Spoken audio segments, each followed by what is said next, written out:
All right. Good afternoon, everyone. Thank you for joining us. I know some of you are getting on to the webinar. So what we're doing is that we're going to wait for everyone to try to join us as quickly as possible. We're going to start promptly at 12:05 p.m. to allow those users to log in and see our screen. But while we wait, I'm going to loop through the APWA's 2020 annual sponsors. Please feel free to check them out. Take a look at the companies that we have as our sponsors, because they're our valued sponsors. And yeah, we'll be back shortly. See you at 12:05.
All right. Hi, everyone. Welcome. We are going to start. So I want to welcome everyone. Thank you for joining us and taking a little bit out of your time to join us for this webinar. We have a great panel to discuss about roadways and pavement rehab. So I'm your chapter president. My name is Tran for the Southern California APWA chapter. I again want to welcome you all and thank you for your time being here. We wouldn't be able to have a successful webinar without you, so appreciate you attending. It looks like we're continuing to trend upwards beyond 200 folks here, but we anticipate even more than that, upwards to 300 folks to join us in this webinar. So thank you for all of you that have registered.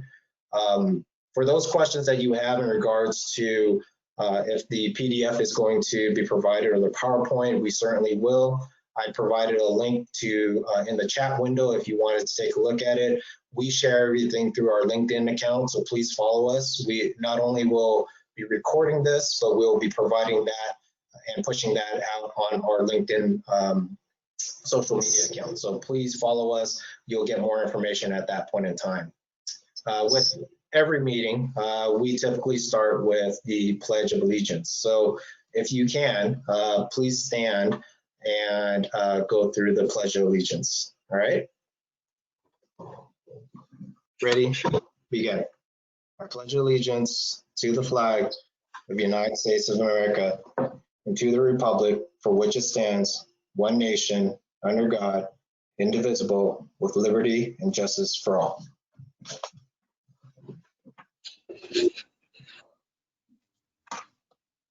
All right, well, thank you for that. Right now, I'm gonna turn it over to Natasha Demenden, who is our program's chair, and she will go through the program for you. So thank you again for joining us. Natasha? Thanks, Tran. Hello, everybody. First of all, I wanted to once again thank our gold, silver, and bronze sponsors. Again, we thank you for your support and really appreciate it. Also, while we're not physically together, I just want to acknowledge our past presidents that have registered for this event and just say thanks for your years of service to APWA and supporting us during this webinar. A few housekeeping items. We will take questions at the end. So I would suggest if you have questions that pop up, go ahead and use the chat box and start putting your questions in because today. And we'll try to get to as many questions as possible. If you're having difficulties also, please also use the chat box to let us know. Now let me introduce to you our gold sponsor of firm spotlight for today. It's Mr. Sean Ahmad of SA Associates. So Sean, you're in the spotlight and you're live. Okay, thank you, Natasha. Appreciate that. Good afternoon, everybody. Hope you all have a good day and these unusual times. Hopefully we'll get through this all as one. So we're with SA Associates. By the way, I'm Sean Ahmad. SA Associates was established in 1989, 31 years ago. And so it's been a while, gone through some good times and bad times. We specialize in water and wastewater engineering. I would say about 3/4 of our work is water and wastewater related, which means pipelines, treatment plants, master plans, urban water management plans, sewers, construction systems, and those kind of things. And the rest of our business is general civil engineering, such as streets, storm drains. We do both design and construction management, so full service firm. We're pretty much located in Southern California. We have 2 offices in Arcadia, where I'm located, and Anaheim in Orange County. And right now, our Orange County office is closed because of coronavirus. So everybody's working remotely, like most of you, I think. And so it seems to be going okay with this technology that we have in our hands these days. We've worked for most of the agencies in Southern California, either currently or in the past, and maybe in the future. Some of our most recent projects and that I want to highlight is a treatment plant we designed in La Cañada for the Crescenta Valley Water District to remove nitrates from groundwater. It's a biological treatment removal system. And we won an award for that, in fact, from APWA last year with the best award for creative and innovative project. That project also won an award from ASCE, American Society of Civil Engineers, and ACEC, American Council of Engineering Companies, along with APWA, American Association of California Water Agencies. In addition to that, another treatment plant we did was for the city of La Palma to do on-site sodium hypochlorite generation system, which also won an award from APWA a few years back. We are currently working on a treatment facility for the Boy Scouts. They have a camp up in the Monrovia Hills, and that's in the process of being designed currently. In addition, we do regular pipeline work, street work, like I said, design and CM. So if you have a need for those services, please contact us on our website or contact me personally, and we're glad to help you. Natasha, hope that's takes care of my spotlight. Yeah, thanks, Sean. Okay, now let's go into the program. This webinar is going to be moderated by Paul Soltis, who's Vice President at Twining under the Geotechnical Engineering Division. Paul is a registered geotechnical engineer that has worked the last 28 years in Southern California. His experience includes pavement design and construction, including sustainable methodologies, as will be discussed today, and has been a resource for LADPW for over 15 years. Paul's experience also includes geotechnical design and construction of several schools, hospitals, high-rises, and commercial projects. This is Paul's first foray as a moderator of a panel discussion, and this experience may lead to a new career path. Paul will be introducing our exceptional panel. With that, Paul, please take it away and introduce our panel. All right, thank you so much, Natasha. Okay, well, we're very fortunate here to have with us here today Yona Halpern of Los Angeles County Public Works Department. Yona was born and raised in Boston, Massachusetts, where he attended the University of Massachusetts in Amherst, which many consider to be the UC Berkeley of Massachusetts. And he graduated with a bachelor's degree in civil and environmental engineering with a focus in geotech. He moved to California 12 years ago and began working for the Los Angeles County Department of Public Works. He spent the early part of his career working as a soils engineer and obtained both his professional license as a civil engineer and geotechnical engineer in the state of California. He also earned a master's degree in public administration from Cal State Northridge. Although his passion remains geotechnical engineering, Mr. Halpern has taken on the role of lab manager for the LA County Materials Lab. He manages a staff of 25 employees who support the pavement and soils engineering groups, and they perform quality control and assurance on LA County construction projects. LA County's Public Works Department awards approximately $800 million in contracts annually.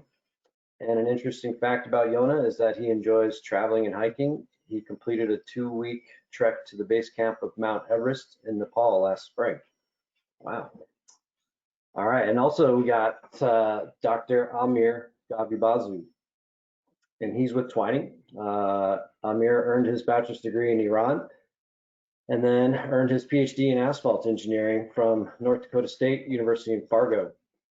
Quite a transition. You might notice a bit of Fargo in his accent, actually. Amir joined Twining in 2014 and has quickly risen to Director of Asphalt Pavement Engineering and Pavement Design, which is the longest title held at Twining. Amir's experience includes all things asphalt concrete, and he specializes in sustainable pavement materials and design, which is exactly what we'll be talking about today. Amir just completed his MBA at UCLA's Anderson School of Management. Congratulations, he did that in his spare time. An interesting fact about Amir is that he actually has a PhD in asphalt.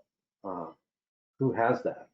So we are very fortunate to have both Amir and Yona with us today, and I can't wait to hear about sharing their experience. So with that, this is an exciting topic we have today. We got a lot to talk about, so let's get it going. All right, so with that, Yona, the Los Angeles County road network is quite massive and complicated. I'd like to start off by asking you to give us some background and details on the county's road network and some of its complexities.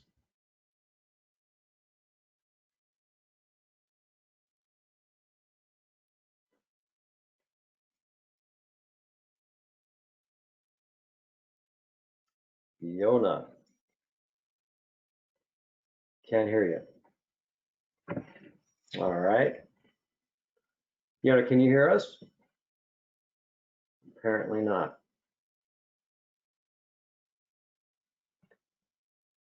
How about Tran? Can you hear me okay? Is that going all right?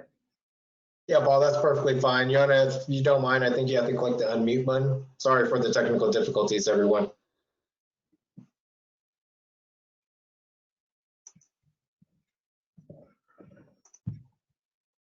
Nope.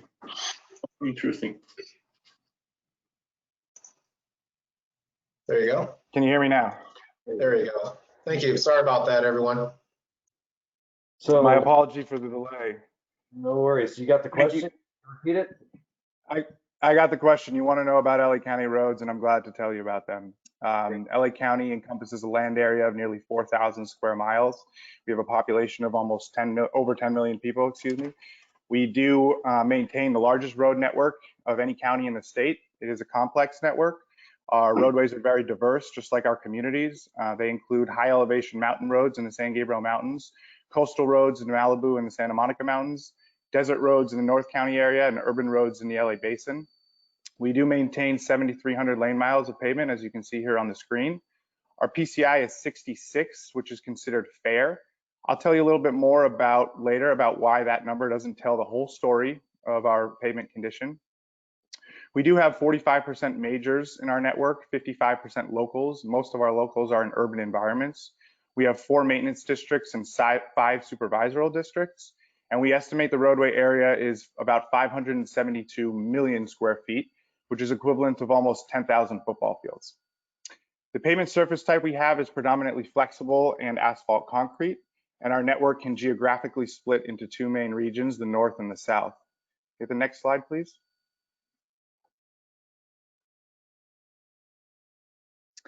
You can see here our North County network, which represents about 40% of the network roadways. Our PCI in this area is 56, poor. And the reason why I say our overall PCI doesn't tell the whole story of our index is because this area represents 40% of the roads, but services much less than 40% of the population. And it therefore receives less than 40% of the funding and is overly weighted in our network PCI calculations. Due to the limited funding and deteriorated roads in this area, it requires us to have creative solutions to address the pavement conditions. The roads in this area are mostly 2-lane roads with low to moderate traffic. They have little curb and gutter, and they are subjected to hot and cold extreme environments. Now, we do have some neighborhoods in this area, but mostly it is long, straight, narrow roads. And they don't service very many houses, and there's not very much vehicular traffic. Now, we do have some straight roads in this area that have high truck traffic volume, and we also have others that service the Edwards Air Force Base and our own Fox Airfield. These roads are perfect for the types of sustainable treatments that we're talking about today, and in particular, the cold-in-place recycling is very effective in this area. As you'll see later in our discussion, this involves a train of equipment that grinds off the old pavement, recirculates and rejuvenates it, and then replaces it back on the ground for compaction as new asphalt. Now, this technique, as you'll see the example that we will give later on, does work in urban environments. However, it is most effective in a rural, long, straight roadways because the equipment can get moving and there's very many little obstacles, and so you can really maximize production. We've actually paved several miles per day using the cold-in-place strategy in the North County network and have found it to be an extremely successful approach. Can I have the next slide, please? Oh, that was the South County Basin. Oh, here we are, sorry. South County Network, LA Basin. So this represents about 60% of our network. And you can see here that our PCI is 72, which is fair. And considering how large the urban area is and the amount of funding that we receive, this actually reflects a pretty good score. And it does represent all the hard work that we do to maintain the network. We do a combination of preservation, rehabilitation, and reconstruction projects each year. The preservation projects are lower cost, so we are able to do much more area. The rehabilitation and reconstruction projects that we do would be several a year to start to bring down the PCI in this area.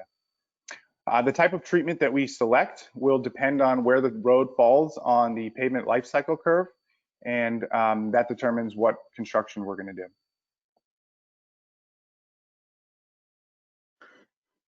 That's great. Thanks, Yona. That's very cool. Amir, Yona just mentioned the pavement life cycle. Can you take a minute or two to describe what that really is and what we're seeing here on the screen?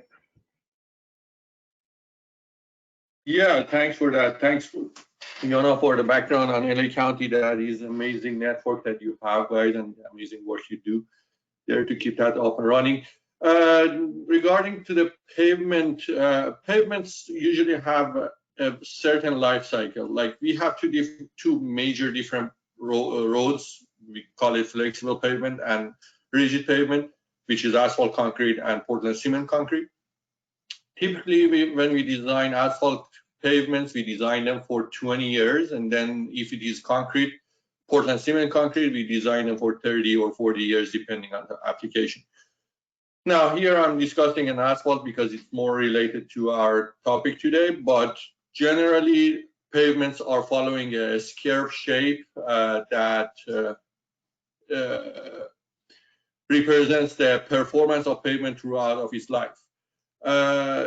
It is, as you can see on this graph, it is S shape, and it following that S, basically it starts at a very perfect condition, depending on, of course, the quality of construction always. But assuming it started at a perfect condition, it loses 40% of its performance during 75% of the life. So you have a good chunk of time to preserve that road and maintain it in a good condition. But after that 75% of its life, it starts deteriorating significantly fast. During that accelerated deterioration, you only have 15% of life of that pavement. And in that 15%, it will lose at least 40% of its performance. So it's a very short period that pavement goes from a good or fair condition to really bad and poor condition. Now, our recommendation always is to keep the roads at that earliest stage of their life, meaning by doing preservation, keep the quality of the road consistent and keep it run longer. But of course, not every pavement can be attended, and we have pavements that end up at poor condition. In those conditions, actually, these rehabilitation options that we are talking today, those become very valuable to be able to save some money and actually address majorly damaged roads. Hopefully that answers your question, Paul. Yeah, that answers it well. Thanks, Amir. So Yona, obviously your network is very complicated, a lot of stuff going on there, different environments, as you said. Maybe you could, knowing what you know now about the life cycle, you kind of correlate that to your approach and strategies that the county takes to manage such a complicated system. Absolutely. So our network strategy shifted a bit around 2008, 2009.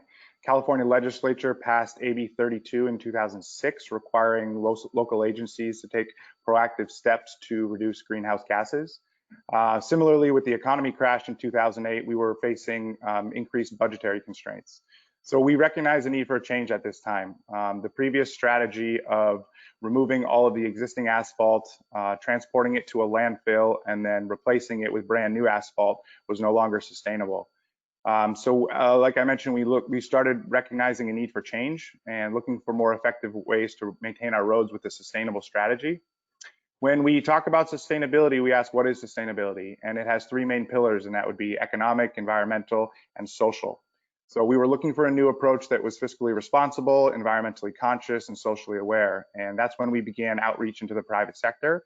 And we're very happy to learn about a lot of the new technologies that were being developed. And next slide, please. That's what helped us to develop the sustainable three-pronged approach. Our sustainable three-pronged approach has a robust pavement preservation program. And the goal here is to take care of our good roads, like Amir mentioned, and to keep our roads at the top of the S-curve that Ramir showed in the slide before. And this allows us to extend the service life of our pavements while they're still in good condition. Our preservation techniques include chip seal, cape seal, microsurfacing, and other technologies to preserve the good condition of the road. Our preservation is predominantly administered through jock contracts that allows us to expedite the construction process and reduce soft costs. The other two main strategies that we have here are to use recycled materials and to reutilize existing materials in place. We will be discussing more detail here how those two processes work.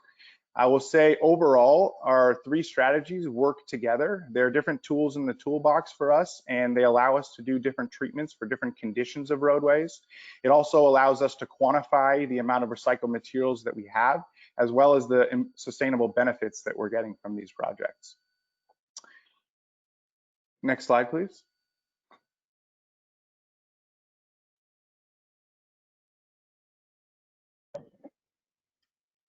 Thank you, Yona. That was good. So I think I'd like to shift a little bit. I want to talk about, what you see on the screen here. I think focusing a little bit more on the bottom part of that S curve, as we called it, the pavement life cycle curve. Amir, this is your area. You want to talk a little bit about cold in place recycling? Sure. Yeah, thanks for that. Yeah, as Yona mentioned, there are actually in pavement, unfortunately, when we say advanced method, we mean that those methods has been developed in 1980s or so. But there are advanced methods that are using recycled material, and they are pretty effective. One of them is cold in place recycling that I know LA County has done a lot. So in this method, what happens is that we are 100% using in place existing asphalt. And what happens is that there is a train of equipment starting with a grinder, goes into the job site, grinds the material, pulverize it, crush it to less than usually 1 inch size aggregate, and send it to a second equipment behind it, which is usually a mixer. That mixer is connected to an emulsion tank. It mixes that grind material with emulsion and basically creates a new mix of aggregate and binder and dumps it in front of a paver. The paver, like a regular hot mix asphalt placement, picks up that material and paves it, and then we have rollers behind the paver which compacts that road. So we will explain the details more down the line, but this is a very effective method for the roads that don't have structural distresses like alligator cracking, major alligator crackings. But other than that, it can address any other distress that you may find on your pavement. Severe block cracking, severe thermal cracking, raveling, anything you name it, this strategy can basically improve the quality of the road that way. Because you are using in-place material, it saves a lot. We will talk about that down the line.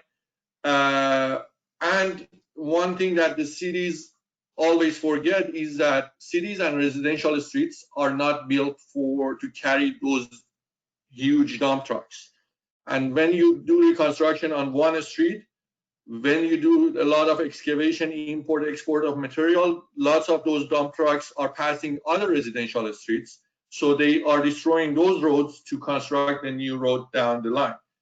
By utilizing this methodology, basically you are limiting that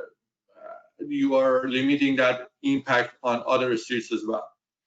There are a couple limitations in applying this strategy. One is that most important one is that the existing road usually should at least have minimum 5 inch of existing asphalt layer. That is the minimum existing asphalt that you need to be able to work with. And also, of course, the subgrade and base should be strong enough to be able to carry the load of those heavy equipments on top of them. Other than that, as Yona mentioned earlier, we need to have straightforward streets without any sharp curves or dead-end streets, because again, we are talking about a train of equipment, and that is it's not very maneuverable equipment to be able to back off the street or make a sharp turn. So those are the limitations that applies to this strategy. I think, Yona, you have examples on this strategy. You want to talk about that? Yeah, sure. So we do have a video here that shows the process. So I think the video is playing, so I'll allow that to speak for me in some sense. But you can see here that the grinder is grinding off the material. You can see them cleaning up the sides. This project is an example from El Segundo Road, and it is a 1.5 mile long roadway in the Compton area. In this case, the asphalt surface was too beat up for preservation, but the structural section was still adequate. And that was due to a thick CAB layer below the material. Now here you can see the cold in place recycling train, and you can see all the different components that are connected here. Yes, as I mentioned, the front end is the grinder. It grinds the material back to the mixer. The mixer, and that you can see the emulsion tank attached there. Mix that grind material with the emulsion, screen it for any other like fabric or any big chunk of aggregate, and then it just lays down or dumps the material in front of a paver. The rest of the process is pretty similar to a hot mix asphalt placement. Paver picks it up, rolls it down, and then there are at least 2 to 3 rollers that have to compact it in place. And if any of you have seen this process in real life, it is very impressive. You see a deteriorated road out in front of the train, and then coming in behind the train, all of a sudden there's a brand new roadway. Now, like I mentioned previously, this does work best in rural environments, but it does still work in urban environments. And you can see here, and an example that we did it only on a 1.5 mile long stretch and still achieved significant cost savings and environmental benefit. Conventional methods would have had us to mill and overlay a project like this and remove all the existing asphalt to landfill and bring in brand new asphalt. So as Amir mentioned, there's a significant number of increased truckloads that contributes to greenhouse gas emissions. And there's also increased land deposition for the conventional method. We typically place ARHM caps on the top of our fold in place projects. This will improve the longevity of the roadway. And this would be considered a rehabilitation project.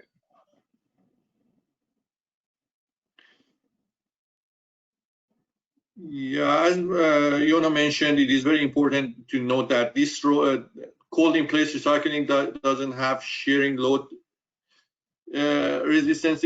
So if you leave it by itself, it starts raveling under traffic. But when you cap it with like 1 inch or 1.5 inch of rubberized asphalt or any other hot mix asphalt, it will definitely work as a perfect brand new pavement for you guys. Absolutely. And another benefit of this is that you do not need to shut down the whole roadway. They can work 1 lane at a time. So that's why you see us doing this in an urban environment here, is because we're able to maintain access and maintain the open roadway. Next slide. So overall, the project benefits here, you can see we reduced the greenhouse gas emission by 78%, energy consumption reduction by 76%, reduction in the amount of material that got transported to the landfill, 2,100 cubic yards, and resulted in a significant cost savings as well, $300,000. So these are all great benefits that we have along with being environmentally conscious. We're also being fiscally responsible and having less of an impact to the communities to comply with social sustainability as well. Next slide. All right, that was pretty cool. Well, that's a lot of equipment there. It looks complicated, but it seems like a pretty smooth process. So as I understand, that's kind of like towards the middle of the S-curve, right, Amir, where we're talking about that type of a repair or rehabilitation? Yes, that is actually more toward the middle, right in that middle of the curve. Okay, and then this one here, the cold central plant recycling, that's also kind of mid-range, right? So maybe you could talk about that a little bit, and then I think I wanted to ask you about the cement, or the cement stabilized pulverized base. That was a mouthful to get that out, but that one is more down towards the bottom of the curve. But let's start with the cold central plant. Maybe you can describe that to us a little bit. Sure. Yeah. Most of the time, those two options, cold central plant recycling and cement treated base, are coming hand in hand. And so for CIR, we talked about it applies to any road without any structurally compromised distress, type of distress. But of course, we have roads that have alligator cracking, it is structurally damaged. And for that case, we know that usually the option is remove and replacement. So with CIR, you don't have that access to the base or subgrade to do any type of treatment.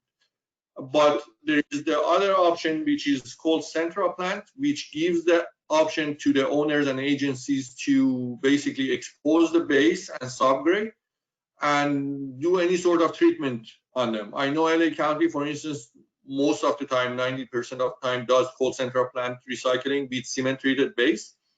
What that means is that, so let me start with cold central plant. The cold central plant is almost 90% similar to what happens in CIR.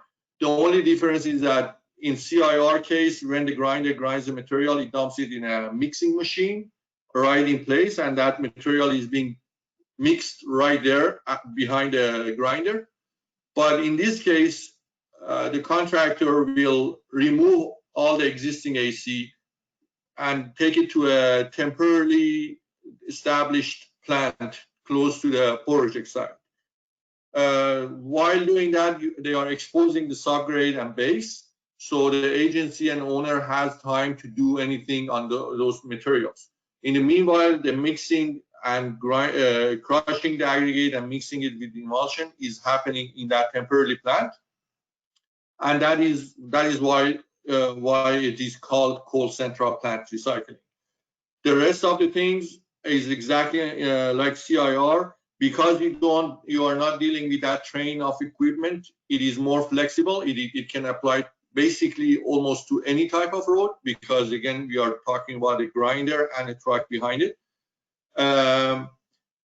So you have a flexibility there. Other than that, this option with the option of cement treated base can be applied to any type of road, and you don't have that minimum asphalt requirement. That 5-inch minimum thickness is not required here. Next slide, please. Yeah, we talked about cement stabilization. So what happens is that when you do the cold central plant recycling, as I said, you remove all the AC layer and expose the subgrade and base. So there is this option of cement treatment which works almost with any type of soil except lean, soft subgrade. And what happens is that you can basically, there is a pulverizer goes in, pulverize the base, existing base, if any, and the subgrade all together. There is a cement spreader machine, spread cement on top. The pulverizer goes back again, mix all that material with the cement once in a dry condition. The second time it will go in, pulverize it. This time it adds water, which we call it wet mixing. And after that, basically we can rough grade the material and start compacting it. The good point, there are a couple significant benefits on this option. Of course, one is cost saving. You are not importing, exporting any material from the job site. The other most important part is that when you are applying the cement treated option, basically you are preventing any surprises throughout the job site. We all know whenever we are exposing subgrade, you are opening a can of worms. You don't know what type of subgrade you are going to encounter. And lots of time, that means a lot of change orders. This is a soft area, there should be over excavation and those type of issues. With this cement treated option, you wouldn't have that. Once you do that, it will bridge over anything that you have underneath. Yes, there are exceptions here and there, but the solution for those exceptions are pretty simple. Other than that, I think, again, as I mentioned, there is no need for excavation on this option, and that is a great benefit for agencies.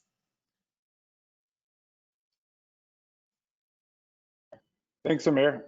We do have a project here that we have successfully implemented both of these strategies, both cement stabilized pulverized base, as well as cold central plant AC.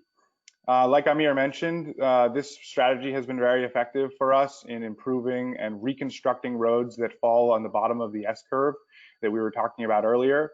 These is a more expensive treatment. However, it does provide for a 20 to 25 year life cycle of the roadway surface. So the way that we are able to pitch it to our constituents is that, yes, the construction process is more involved than a preservation technique. However, it does give you a brand new road that will require very little maintenance down the line. So the project that we have here was in the city of Long Beach. It was nearly 2 miles long, and the existing pavement surface was 2 to 9 inches on AC, which is not enough for a cold central or a cold in-place train, on 8 to 22 inches of CAB. And so typically, again, would be for conventional methods, removal and replacement of base and replacement of HMA on top of that. However, with this process, we are able to recycle the existing roadway and use the existing materials in the new surface. We do have another video here that shows this construction process, and we'll be able to describe it for you. If a picture says 1,000 words, then a video should spare you from 1,000,000 words out of my mouth. So I'll let it play a little bit here. And Amir, you can explain some of the construction process of what's going on. Absolutely, yeah, exactly. As Yona mentioned, this is a great video showing the whole process. Again, on all these options, we are looking at a surface layer that we use hot mix asphalt to cap the pavement. So the first initial step is to remove and open up room for that new AC layer. What you see here is that pulverizer, the cement already is spread on top of the existing base. And this is a pulverizer doing a dry mixes that cement with soil to the depth that geotechnical has designed. And we have the rough grind here, and then the second mix, which I said it's a wet mix. As you can see, the water tank connected to that pulverizer. Again, the pulverization is being done to the depth of requirement, and we do compaction and fine grading. After this process, we let the material to cure for 24 to 48 hours to reach to the strength that we have designed for.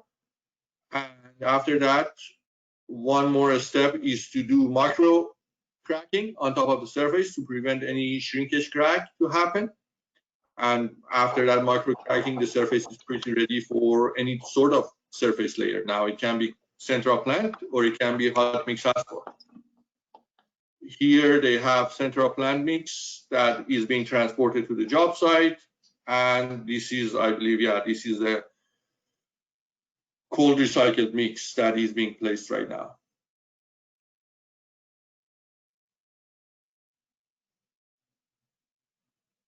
Again, after this step, it's mostly like placing hot mix asphalt on top of the pavement.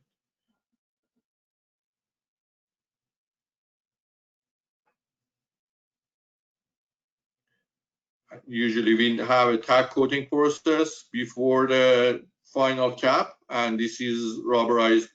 Actually, in this case, it is polymer modified asphalt that is placed on top of the cold central plant mix.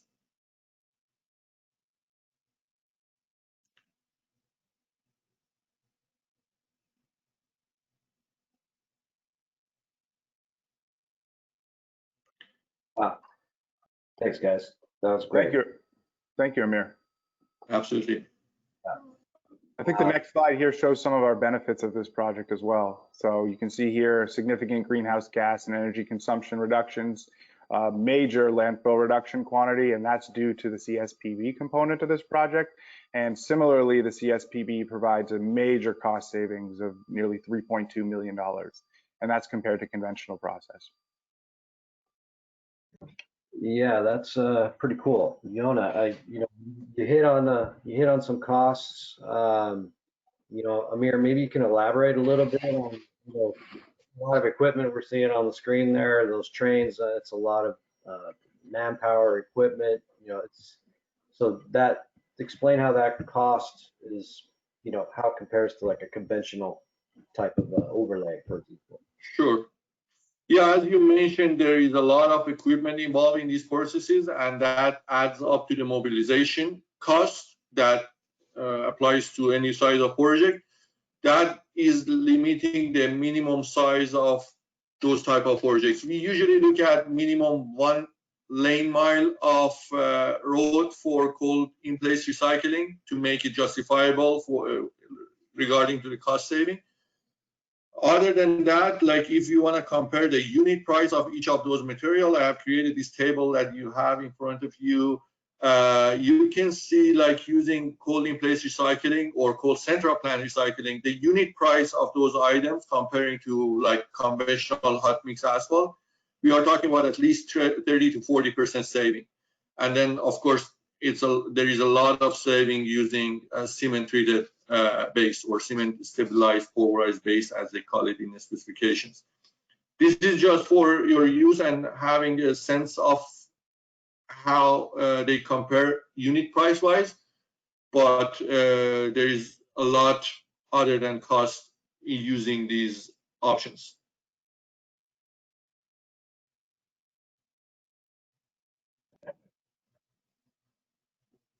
Yeah, you're right, Amir. There is a lot more benefit besides cost in using these treatments. And so specifically, we would talk about the sustainability benefits. So we are able to maintain the Earth's natural resources by less mining of native materials that are required for certain HMA mixes. We also reduce the amount of material that gets transported into landfills, so significantly reducing the landfill deposition. For CSPB, we see a reduction in construction truck traffic, which is significant, and that results in less construction days and less of an impact to the communities. You can see here some of the numbers that we see, and some of these numbers we've gotten from the National Center for Pavement Preservation. Overall, I would say all of these strategies that we've talked about here today provide the trifecta of goodness, which would be good for the environment, good for the community, and good for the wallet. So for large agencies like ourselves, it's become a no-brainer. There were some learning growth to be able to implement these processes successfully. However, at this point, now that we've been doing it for over a decade, the construction process is very similar to our typical construction process in the way that we administer it. And we're seeing all of these great benefits, both for the environment as well as for our own budget. Next slide, please. So when we talk about all the overall benefits that we have, we are able to quantify that with the EPA spreadsheet that they provide. So you can see here the number of projects that we've completed since 2009. We've done 13 cold in place projects, 8 cold central plant projects, 14 subgrade stabilization projects, and 62 preservation projects, which is a total of almost 100 projects. And that has contributed to over 100 million kilowatt hours of energy consumption reduced, nearly 32,000 metric tons of greenhouse gas emission reduced from the environment. And that's resulted in over $54 million cost savings. Now, the $54 million cost savings that we talk about there just gets plugged right back into our program. It does allow us to treat more areas and do more projects with that money, which provides, of course, a greater benefit for our communities. Next slide, please. So, Yona, that's great. That's awesome. Thanks for sharing that. It looks like the county has reaped some serious benefits from that, and your program-wide, approach. The way LA County has handled that, and given the success of what you've done in your department, maybe you got some advice for other agencies, counties, cities that could reap the benefits from what you guys have done. Yeah, absolutely. Being such a large agency, we are fortunate to have a branch of research and development. We do understand that smaller agencies may not have this opportunity. And so one of our goals is to share what we've learned to the larger community so that you guys can implement these strategies in your projects. I know for us in the beginning, it was difficult to convince some of our more traditionalist road people to try these new techniques. However, with persistence, they did agree. And so what I would recommend for those of you who haven't tried a sustainable treatment project like this before is try small, start small, maybe do a rehabilitation project this next year and then move towards a reconstruction project next year. Obviously, we understand that not all small agencies have the funding to do major projects each year, but you can always start to work them in with your preservation program. So my main recommendations for anybody looking to start utilizing these technologies would be have a plan. At the county, we have a 5-year rolling plan, and we also develop a 10-year plan so that we know what projects are coming down the line, and it helps us to align our funding with what treatments are needed from a technical standpoint in terms of our road condition. Have the plan and utilize sustainable treatments. At this point, these technologies have become very mainstream. 10 years ago when we started doing it, they were a little bit newer to the region, but now at this point, there are contractors that are very experienced in doing this type of work. And so you'll see that the sustainable treatments that we described here are actually very accessible and very possible. Implement the plan. I would say partner with other agencies, private sector and contractors. I mean, similar to how you see us doing this webinar as a partnership between us and the private sector. We do value greatly our relationships with private sector consultants. They see a lot of projects and oftentimes more projects than us, and they do develop technical expertise on those projects. So we do lean heavily on their guidance. Additionally, I would recommend to partner with contractors. Partner with contractors and try and understand how your specifications are working for them. Make modifications for the next year's round of specifications as necessary. Understand the limitations that they're up against when working with your projects. And when you develop a positive relationship with a contractor, oftentimes they're willing to do things for you and you're willing to do things for them, and it can turn into more of a teamwork approach rather than an adversarial approach. Another recommendation I would have is similar to how we have that EPA scorecard that we presented to you here today. I would recommend that agencies wanting to implement these strategies utilize tools like that are available to us.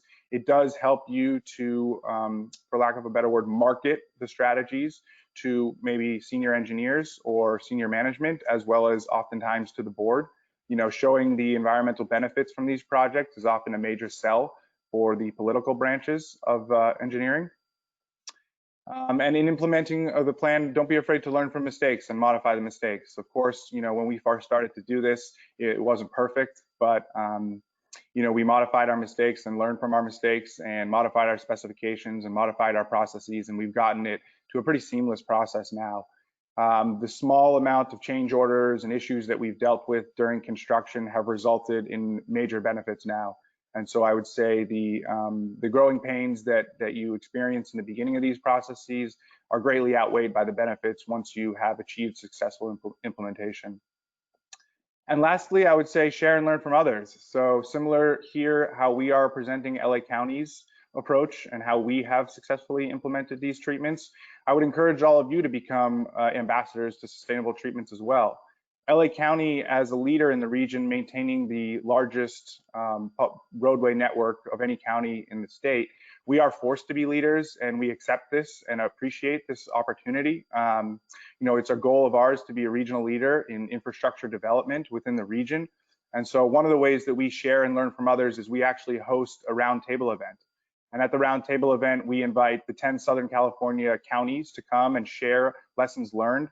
And we do this annually, and it's a great environment. We all come together and we share projects that we've worked on. We share challenges that we've had. We talk about different contractors that work in this area, and it allows us all to refine our programs and really improve. So similarly, smaller agencies, find working groups, find other cities that are in your region. Don't be afraid to reach out and talk to them. Get feedback from your contractors, like I mentioned before. Another way that we express our leadership is we have internal working groups. So along with external working groups like with contractors and counties, like I mentioned, internal working groups with our design engineers, our construction folks, and our maintenance staff.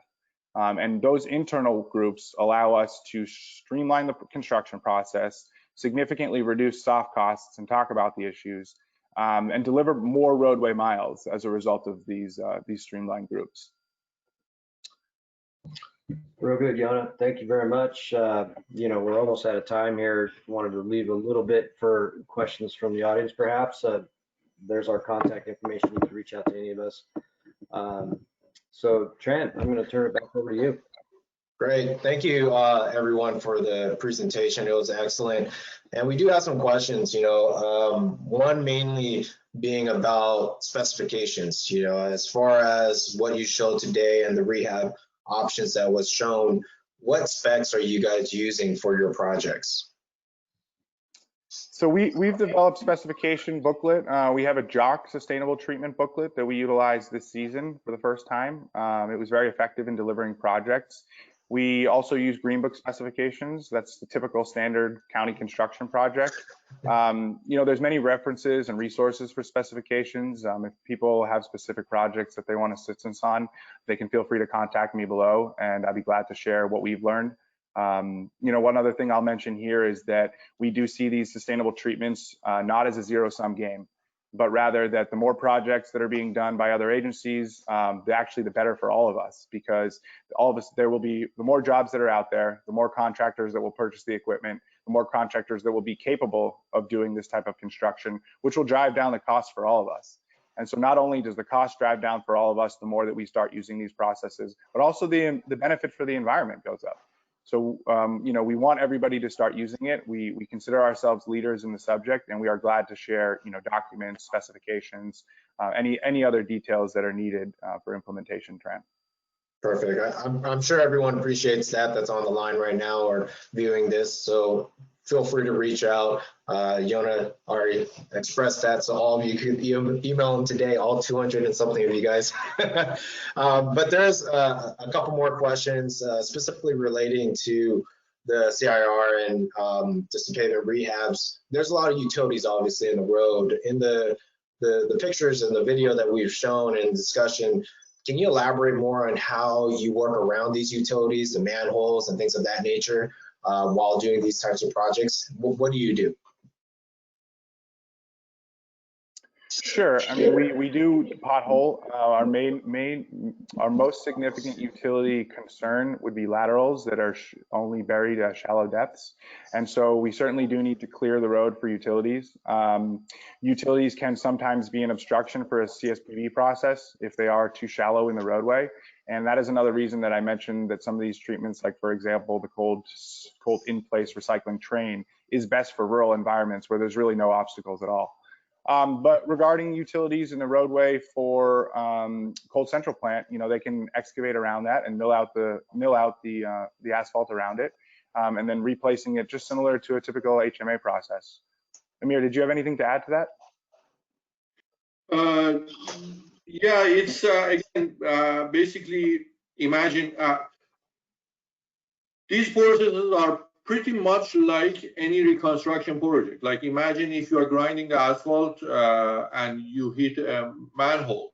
What happens on a regular hot mix asphalt project? It happens on Cold Central plant or cold in place recycling. They lower the manholes and utility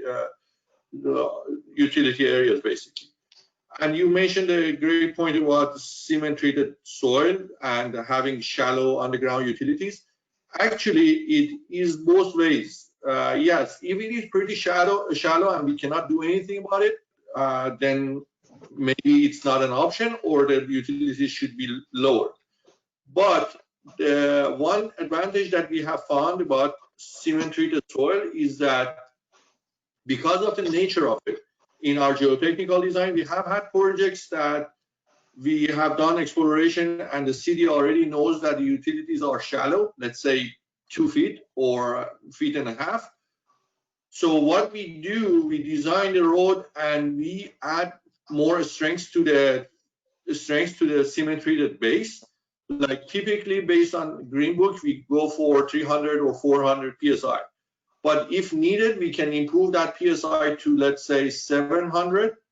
Now, with higher strength of the section, we can decrease its thickness. And in that way, we accommodate for those shallow utilities during the projects. And that has been very helpful to some of our projects in some of the neighbor cities. Great. Another question is, as far as the material, sustainable materials that you guys are using or suggesting today to be explored by others, how's that compared to conventional? I know there is some folks that want to know, the duration or how long does it last versus traditional rehabs? Well, I think we mentioned a couple of times in the presentation that compared to conventional methods, these techniques are usually shorter construction processes. In particular, the cold in place train is very fast when you get that equipment up and moving with little obstacles, several miles a day, which is much more production than you can get out of conventional methods. With regards to conventional methods with CSPB, you know, it is less duration because you're not dealing with all the compaction that you would have for a typically reconstructed CMB. You know, CMB compaction is a construction activity that does require a lot of compactive effort and contractor effort, and the CSPB it requires less effort from the contractor. So we do see construction durations are decreased pretty much across all of these sustainable treatments. Would you agree with that, Amir? Yeah, absolutely. It is decreased. And in the case of CSPB that you mentioned, that is absolutely true. And then also because of the nature of it, the surface can be available to residents right away after the first compaction. Like we have had that in a commercial streets that the stores wanted to have access. And right after the compaction, we have been able to give access to just residents' car, not truck or trash trucks, but it can be accessible to residents right away after compaction. Great. So just sorry for this, but we are running up against the clock right now, and I appreciate everyone's time and thank everyone, especially, you know, Paul, Amir, and Yona. Thank you for your time, for being here with us at APWA. We did record this webinar, like we stated. We'll post that on not only our website, but mainly LinkedIn. And we have a YouTube account that's going to be attached to that LinkedIn page. I put that in the chat box, but we'll certainly push that out. So please follow us on LinkedIn. We'll be posting everything as well as upcoming webinars and programming through that platform. And, you know, we just want to say thank you. We have our next webinar on July 23rd. And we just really want to say, you know, to be safe, healthy, and happy, I guess, and as best as you can be. This is very informative, and if you have questions that we didn't answer today, feel free to reach out to these experts right here. We certainly would like to provide that information to you as it goes forward. So thank you, everyone. That wraps up the webinar. Have a great day, and thank you for everyone's time. Appreciate it. Thank you. Bye. Bye. Take care.